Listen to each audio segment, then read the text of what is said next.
que ele anunciou: se me amais, guardai os meus mandamentos. E eu rogarei ao Pai, e ele vos dará outro Paracleto, o Espírito de verdade. Não resta dúvida de que o Evangelho, a Boa Nova, é um tratado sublime de esperança e de consolação. Mas naquela época as criaturas não estavam maduras para compreender tudo o que Jesus tinha a dizer. Então, prevendo isso e sabendo também que seus ensinos sofreriam adulterações, alterações por conta do egoísmo e do orgulho dos homens, que tudo fazem para que as suas necessidades sejam atendidas, muito embora a verdade seja deixada de lado, ele diz que seria necessário relembrar e ampliar a sua mensagem no futuro. Então, diz aqueles homens que pediria ao Pai e enviaria outro Paracleto.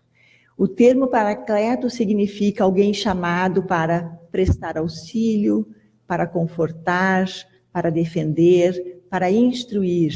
Enviaria, portanto, um Consolador, o Espírito de verdade, que iria deturpar, retificar as deturpações que já sabia antecipadamente que os seus ensinamentos receberiam, que iria aprofundar as suas lições. E Joana de Ângeles, benfeitora espiritual, que coordenou todo o trabalho de Edivaldo Pereira Franco, afirma naquela mesma obra que já citamos, que o Espiritismo é o Consolador, sem dúvida, que Jesus prometeu. Veio para enxugar lágrimas, mas, sobretudo, para erradicar a causa das lágrimas. A doutrina espírita é, assim, esse Paracleto, o Consolador prometido que Jesus enviou à Terra para nos instruir acerca das suas lições, para confortar nossas almas e renovar nossas esperanças. E a benfeitora diz que o Espiritismo faz mais do que isso, que ele vem nos orientar o modo de eliminar a causa do sofrimento. E o Espiritismo fará isso, sim, nos auxiliando a compreender o porquê das nossas aflições. No capítulo 5 do Evangelho segundo o Espiritismo, Allan Kardec escreve sob o título Bem-aventurados os aflitos.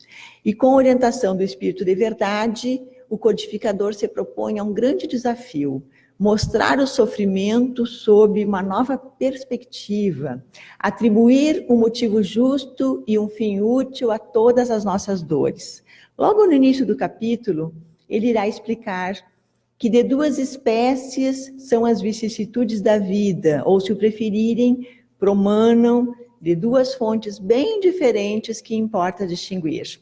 Então ele começa dizendo que nem toda aflição é igual, que as aflições podem ser de dois tipos, considerando a sua origem, e que é muito importante diferenciar uma da outra.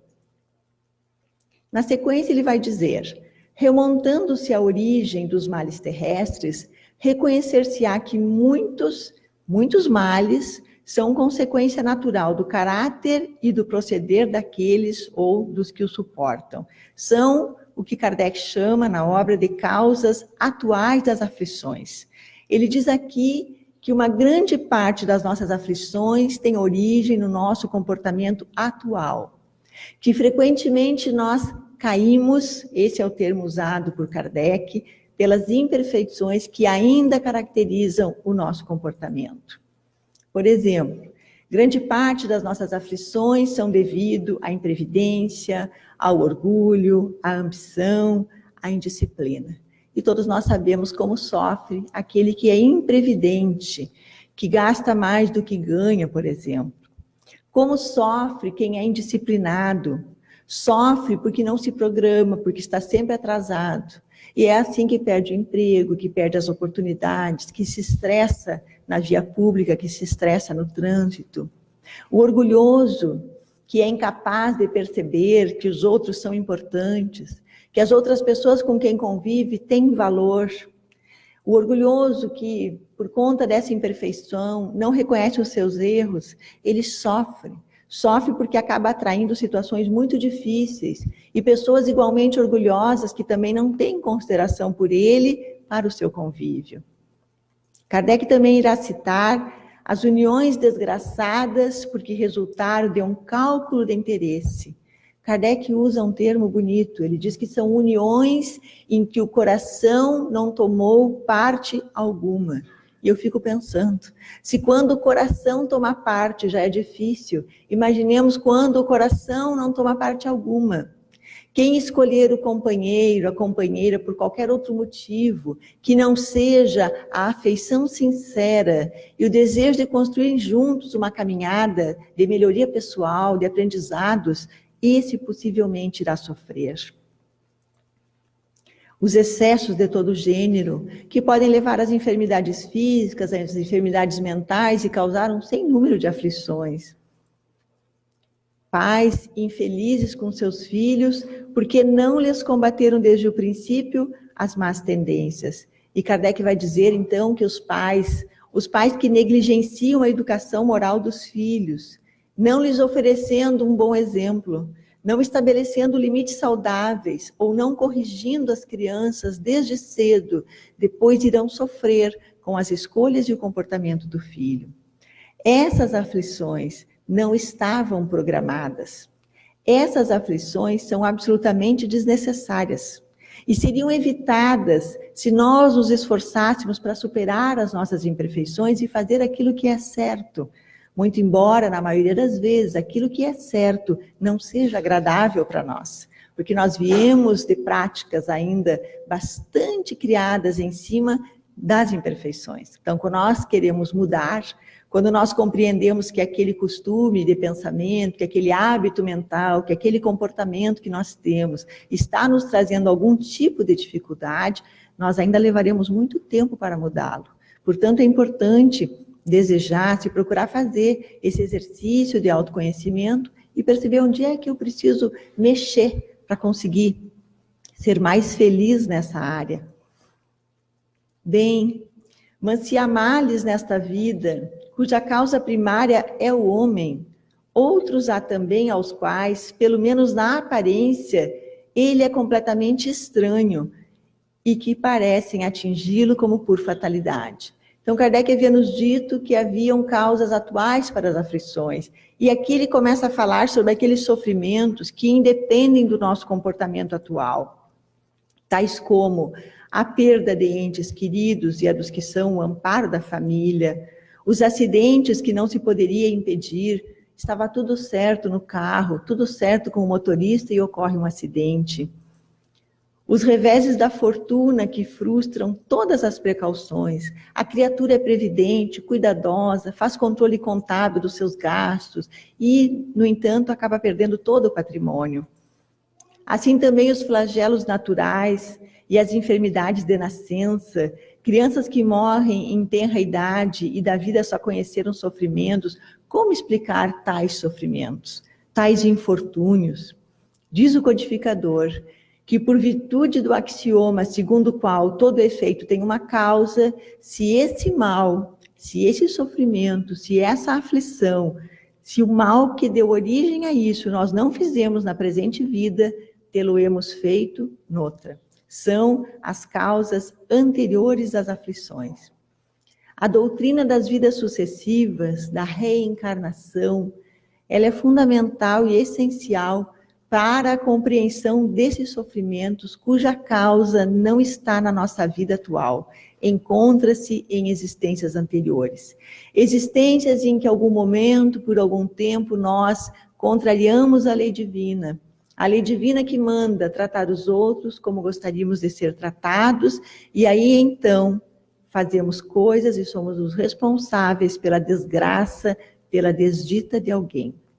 Como Deus, nosso Pai, é soberanamente justo, é infinitamente bom e nos ama incondicionalmente, Ele não nos condena à prisão perpétua. Ele não nos condena ao sofrimento eterno. Ele oferece a oportunidade de nos reajustarmos em uma nova existência carnal, em uma nova encarnação.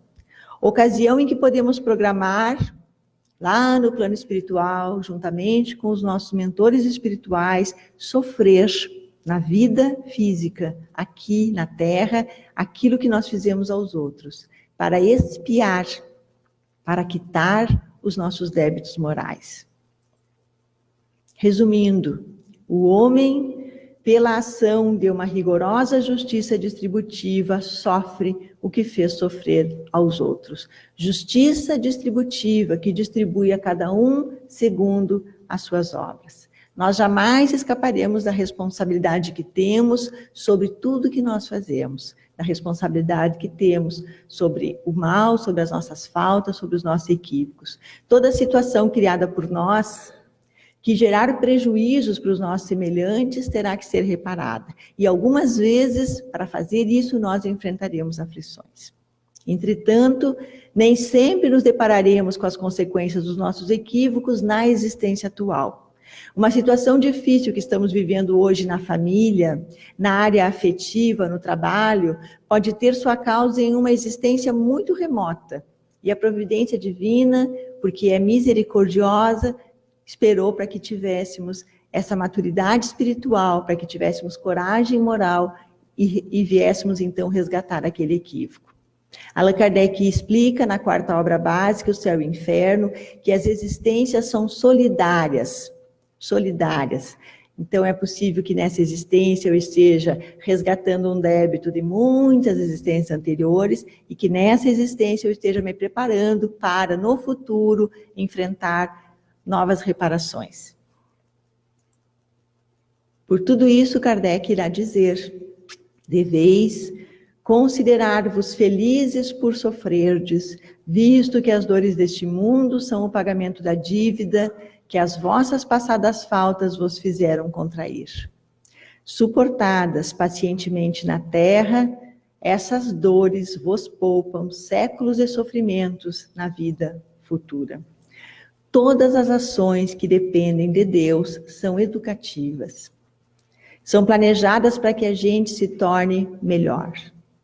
Não se trata de pecado e castigo, mas de quitar débitos, adquirir experiência, reconsiderarmos o comportamento equivocado, fazermos a correção de rumos e passar a cumprir a lei do amor.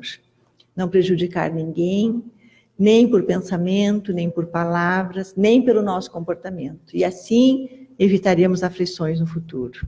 Mas é claro que pode ser muito difícil enxergar o amor desse Pai quando estamos passando por um sofrimento muito profundo. Diante da doença grave, diante do suicídio de um familiar, da dificuldade financeira ou de um sério problema afetivo, nós teremos uma enorme dificuldade para enxergar a bondade do Criador, para enxergar a sua misericórdia. Por vezes nos parece que a medida corretiva está sendo exagerada, mas acontece que a visão de Deus é muito mais ampla do que a nossa. E o seu objetivo é que o filho possa ser feliz para sempre, na eternidade.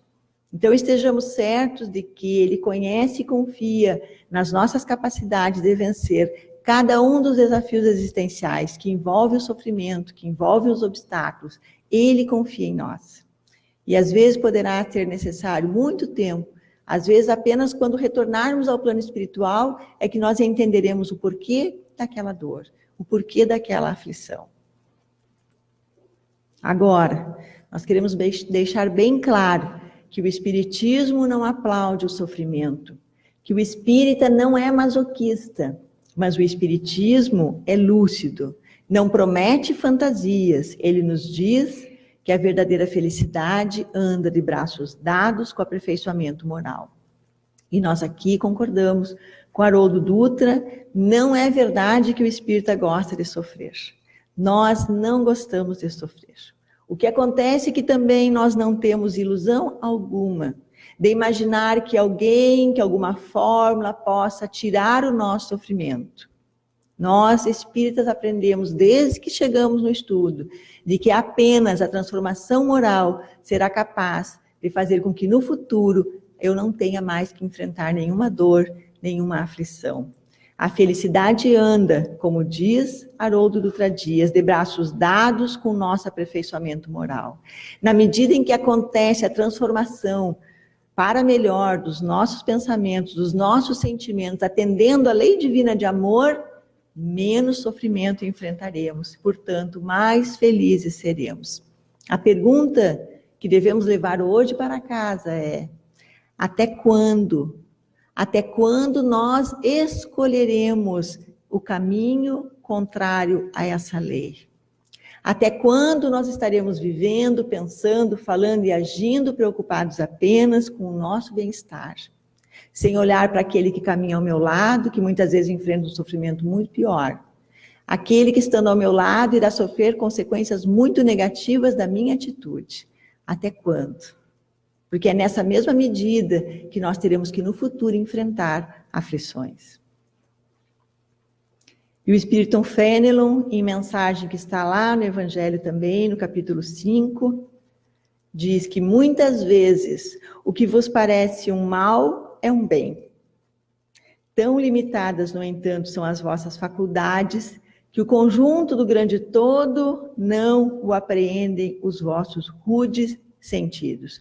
O Espírito Fenelon ensina que quando estamos encarnados, o nosso conhecimento limitado pela matéria nos leva a avaliar os problemas, as situações difíceis como verdadeiras desgraças, que preferiríamos não ter que enfrentar. Mas, frequentemente, o mal que nos acontece com o tempo, ainda na mesma encarnação, se revelará um bem.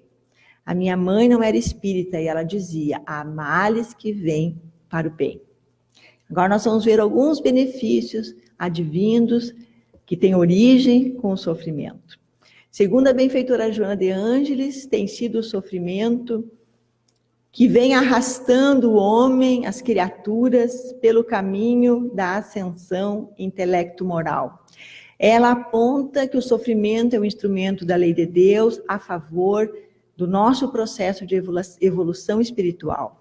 Que sem o aguilhão da dor, nós ainda estaríamos nas fases mais grosseiras do desenvolvimento. Não teríamos tido o estímulo para desenvolver os ideais mais nobres, as virtudes como a humildade, a paciência, a resignação, a solidariedade. Vai dizer também que o sofrimento convida à reflexão, convida à análise dos objetivos reais da viagem corporal. O sofrimento nos faz enxergar coisas que a gente nunca enxergou, a refletir sobre o sentido da vida, sobre os nossos objetivos, as nossas metas, a rever o nosso comportamento, o aproveitamento que estamos fazendo do tempo que nos foi concedido para essa encarnação, e nós nunca sabemos quanto tempo nós ainda temos. Segundo ela, também o sofrimento reaproxima as criaturas de Deus. Um dos benefícios é nos reconduzir aos braços paternos. E assim como eu cheguei à casa espírita alavancada por uma grande dor, sou capaz de afirmar, sem medo de errar, que a maioria de nós chegou a essa casa espírita assim como eu, pela dor. Ou talvez buscando respostas, mas a maioria das pessoas, quando chega a uma casa espírita, vem buscando consolo, vem buscando conforto, esperança, renovar as forças, as energias. E diante, portanto, da aflição, nós costumamos procurar Deus em uma religião. Infelizmente, passado aquele momento difícil, que passa, porque tudo passa, muitos abandonam Deus. Muitos abandonam a religião. E além disso, diz ela, que o sofrimento dobra a cerviz dos soberbos. Nós dizemos que o sofrimento iguala as criaturas, porque atinge da mesma maneira ricos, pobres, cultos, incultos, e faz com que a criatura baixe a cabeça. Quando sofremos, nós saímos da ilusão do orgulho, nós saímos da ilusão da vaidade, nós despertamos para a realidade de que não somos o centro do universo. Percebemos ali a nossa fragilidade, o quanto nós precisamos uns dos outros. Que a mesma dor que atinge o meu vizinho, o meu amigo ou um familiar, ela pode me atingir, porque eu não sou melhor, nem mais importante do que ninguém.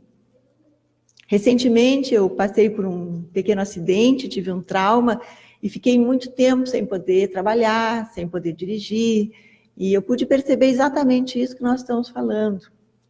A minha escolha sobre falar sobre o tema foi também por isso, porque é sempre bom a gente rever esses princípios, porque a gente fala muito, mas a não ser quando o sofrimento nos alcança, a gente parece que está falando assim, como dizem, da boca para fora. Então eu pude experimentar, pude vivenciar isso aqui. E hoje estou aqui falando para vocês, porque eu calcei esse sapato recentemente, eu sei como é andar de braços com a dor.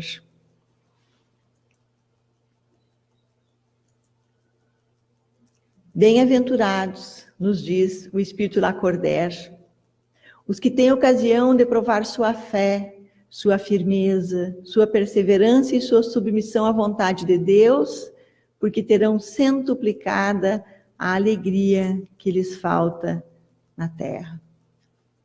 Tenho uma amiga que recentemente foi diagnosticada com uma doença muito grave e conversando com ela, pensando nos planos e como certas situações nos tiram completamente da rota, e nós duas somos espíritas já há um bom tempo, eu dizia, é muito ruim isso tudo que tu está enfrentando, e ainda o que a gente sabe que irá enfrentar, mas é muito bom.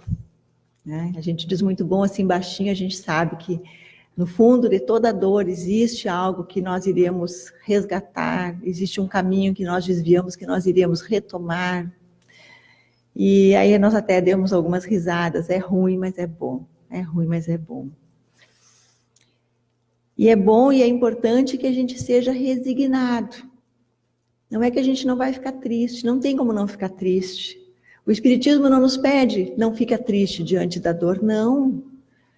Aqui nós aprendemos que são bem-aventurados, que são felizes, mas não agora. Nós aprendemos que nós passamos e enfrentamos o sofrimento por necessidades próprias de aprendizado, mas nós vamos ficar tristes, sim.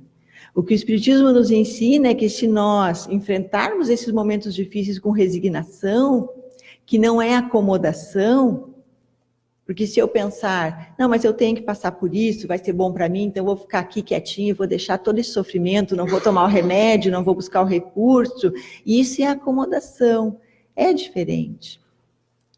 A resignação subentende buscar soluções, entristecer-se sim, mas sem revolta, sem desespero. E se nós enfrentarmos a dor dessa maneira, nós teremos centuplicadas. O nosso Pai paga 100 por 1. Teremos centuplicada a alegria que nos falta na terra. Então, não sejamos ingênuos de imaginar que a aflição não nos trará tristeza. Ela é um instrumento a partir do qual nós vamos construir a felicidade, mas ela em si gera muita tristeza, muita angústia, muita ansiedade. Então nós vamos ficar tristes sim, nós vamos chorar, mas sem duvidar da justiça divina e sem adotar a postura de vítima, que também é algo muito ruim, porque também nos faz perder em parte aquele benefício que nós poderíamos ter se nós encarássemos a dor com essa resignação, com essa aceitação e sem agirmos com esse masoquismo.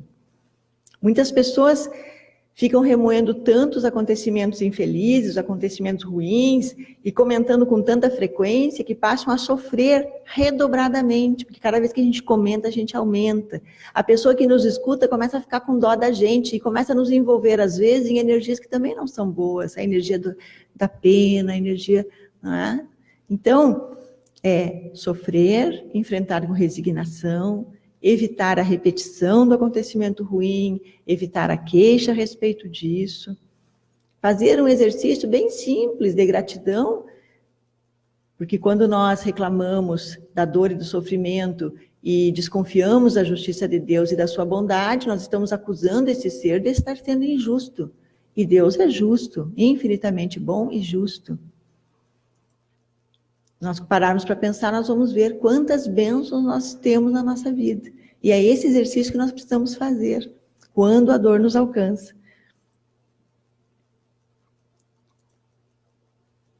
É claro que o conhecimento dos princípios do Espiritismo, e nós aprendemos isso na doutrina espírita, ele vai produzir o que nós chamamos de uma fé raciocinada. A razão, quando estudamos os princípios da doutrina e as obras básicas, nós somos convencidos pela razão, pelo raciocínio, pela lógica, que nos leva a concluir que tudo está como deve estar, que todas as situações da vida que nós estamos vivenciando, as pessoas com quem nós convivemos, a nossa situação financeira, a nossa saúde ou a falta de saúde, que tudo isso está concorrendo para o nosso aperfeiçoamento moral e para o nosso aperfeiçoamento intelectual. E é assim que nós compreendemos que somos imortais, e isso é muito consolador. Precisamos lembrar disso no momento em que a dor nos alcança. Que, embora aquele sofrimento possa terminar com o desencarne nosso ou de alguém, aquele ser, ele é imortal. Pensar sob esse prisma é muito consolador. Pensar que a vida prossegue após a morte do corpo, que, na verdade, nenhum de nós aqui irá morrer, e que aqueles que nós amamos, que já enfrentaram a crise da morte, continuam vivos, e que nós iremos reencontrá-los no futuro. Saber que nós teremos novas experiências reencarnatórias para darmos continuidade a esses aprendizados que ficaram interrompidos, e que nós quitaremos os débitos, isso faz de nós bem-aventurados. Nos devolve a alegria, nos devolve a esperança. Além disso, do ponto de vista da doutrina espírita e da nossa imortalidade, a situação difícil é apenas um ponto muito pequeno no infinito da nossa vida. Toda e qualquer situação difícil que estejamos enfrentando, por mais que pareça durar, ela irá passar. Ela irá passar, nós já vencemos tantas situações. Irão ficar os benefícios, irão ficar as experiências, os aprendizados através dos quais nós não cometeremos mais os erros. Então, esse período ruim, no final das contas, não representa nada em termos de tempo, porque nós somos imortais, o nosso tempo é a eternidade. Há uma vida futura nos aguardando. Essas dores de hoje acenderão luzes no nosso caminho espiritual. Nós estamos em processo de reeducação, tendo a oportunidade de acertar nossos débitos para com a vida. Então, por mais que nos faça chorar, por mais que contrarie nossos planos, nós precisamos aos poucos compreender isso e acolher com amor aquela experiência difícil. Porque há um propósito superior para tudo que nos acontece. E aqui nós vimos que nós estamos tendo a oportunidade, através do sofrimento, de quitar esses débitos contraídos no passado. É preciso apenas um pouco de paciência, porque nós temos em quem confiar. E um dia nós seremos consolados. No futuro, depois de um tempo, todos nós entenderemos o porquê dessas lições dolorosas, do remédio amargo que tivemos que tomar, da situação difícil. A dor sempre representa para nós ocasião de aprendizado e de reajuste. Quando nós estivermos reabilitados dos nossos erros, renovados moralmente, sofrimento não precisará mais fazer parte da pauta reencarnatória nas nossas existências. E é assim que, enfrentando aflições, nós vamos pouco a pouco nos tornando mais pacientes, mais humildes, puros de coração, mansos, pacíficos, misericordiosos e, consequentemente, muito mais felizes. E aí nós passamos a entender por que Jesus disse que eram bem-aventurados os aflitos, porque a aflição vai nos conduzindo por esse caminho do aperfeiçoamento moral, da renovação mental, da renovação moral e do resgate dos débitos do passado. As vossas provas, essa é a resposta à questão 663 da primeira obra básica, o Livro dos Espíritos.